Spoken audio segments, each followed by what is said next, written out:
মাননীয় প্রধানমন্ত্রীর সবচেয়ে বড় বিদ্যুতের ক্ষেত্রে সবচেয়ে বড় ফার্স্ট সেক্টর হলো সৌর বিদ্যুৎ, রিনিউয়েবল এনার্জি।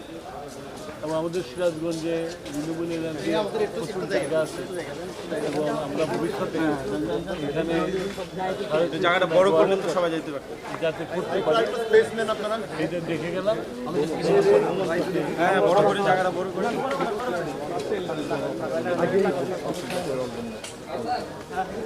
না, তেলের তো আমাদের সমস্যা নেই, আমি বারবার বলেছি। এখন সমস্যা হচ্ছে কোন জায়গায় যে পেট্রোল পাম্পে যে এক তেল লাগতো, এই যুদ্ধের কারণে মানুষ সব তেল সংগ্রহ করা শুরু করে, যার ফলে ওই পেট্রোল পাম্প যদি সারাদিন যেটা বেচত যেমন 2 ঘন্টায় বিক্রি করতো, তারপর পেট্রোল পাম্পটা বন্ধ হয়েছে, তখন পেট্রোল পাম্প বন্ধ হয়েছে। পেট্রোল পাম্পের ধারণ ক্ষমতা আছে, সেটা যদি ব্যবহার বেশি হয়ে যায় সবাই বন্ধ হবে।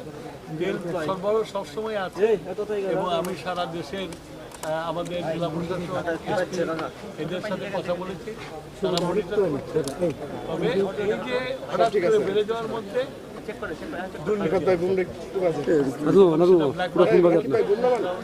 অলরেডি সিরাজগঞ্জে ধরা পড়ছে, সারা দেশেই ধরা পড়ছে।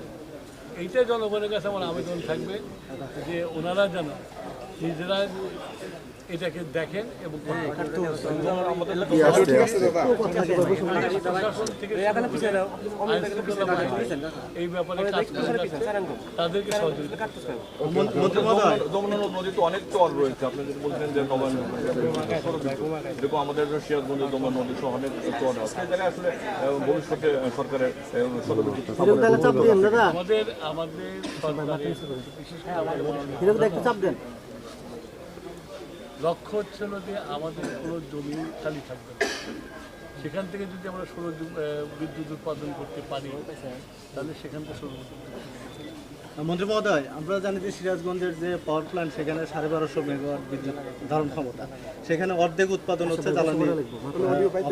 সেই ক্ষেত্রে দেশের অনেক বিদ্যুৎ অর্ধেক বিদ্যুৎ অনেক সময় আমাদেরকে ডিমান্ডের উপরে অনেক পাওয়ার স্টেশন বন্ধ করে রাখতে হবে, তারপরে মেনটেন্যান্সের জন্য বন্ধ করে রাখতে হয়।